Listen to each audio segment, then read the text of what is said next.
informational briefing and seen firsthand the steps being taken to address the recent increase in migrant encounters.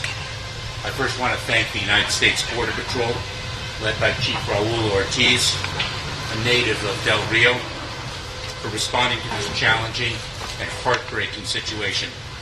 I'm grateful for the Chief's extraordinary leadership. I also want to welcome, of course, Commissioner Troy Miller, who's been leading the U.S. Customs and Border Protection since January 20th and has been doing an extraordinary job. We are in the midst of a pandemic and a critical migration challenge. We continue to exercise the Centers for Disease Control's Title 42 authority.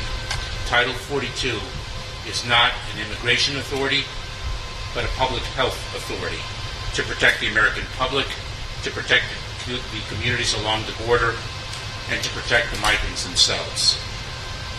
I want to share with you some of the steps we are taking to address the current situation here in Del Rio. CBP has surged 600 agents, officers, and DHS volunteer force personnel to the Del Rio sector to enhance our operational capabilities. If additional staff is needed, more will be sent.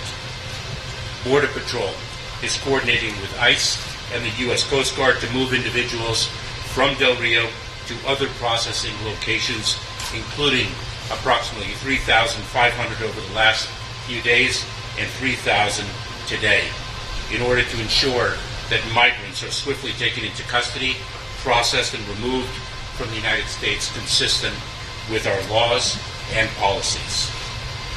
We in DHS are securing additional transportation to accelerate the pace and increase the capacity of removal flights to Haiti and other destinations in the Western Hemisphere. We are working to increase the capacity of return flights to Haiti and other destinations. We anticipate at least 1 to 3 flights per day. The Biden administration is working with source and transit countries in the region to accept individuals who previously resided in those countries. We are undertaking urgent humanitarian actions with other relevant federal, state, and local partners to reduce crowding and improve conditions for migrants on United States soil. DHS has already taken a number of steps to ensure the safety and security of individuals as they await processing, including having Border Patrol emergency medical technicians on hand and providing water, towels, and portable toilets. This is all part of an all-of-government and whole-of-community effort.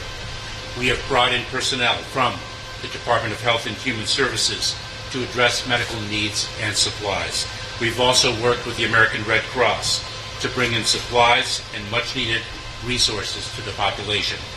We have worked with the World Central Kitchen to bring in meals for the migrants.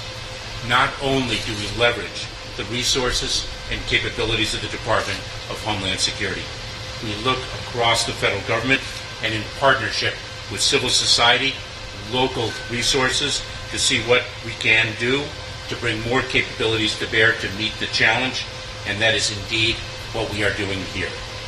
Finally, the White House has directed appropriate U.S. agencies to work with the Haitian and other regional governments to provide assistance and support to returnees. The majority of migrants continue to be expelled under CDC's Title 42 authority. Those who cannot be expelled under that authority and do not have a legal basis to remain will be placed in expedited removal proceedings. DHS is conducting regular expulsion and removal flights to Haiti, Mexico, Ecuador, and Northern Triangle countries. We are very concerned that Haitians who are taking this irregular migration path are receiving false information that the border is open or that temporary protected status is available. I want to make sure that it is known that this is not the way to come to the United States. That is false information. Irregular migration poses a serious security risk to the migrants themselves. Trying to enter the United States illegally is not worth the tragedy, the money, or the effort. As we have said consistently since we published the Federal Register notice officially designating Haiti for Temporary Protected Status, or TPS, only Haitians living in the United States before July 29th are eligible for Temporary Protected Status. We have reiterated that our borders are not open and people should not make the dangerous journey. Individuals and families are subject to border restrictions, including expulsion.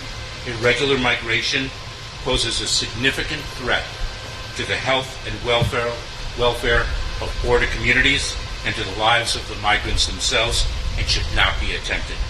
If you come to the United States illegally, you will be returned. Your journey will not succeed, and you will be endangering your life and your family's lives. This administration is committed to developing safe, orderly, and humane pathways for migration, but this is not the way to do it. Thank you.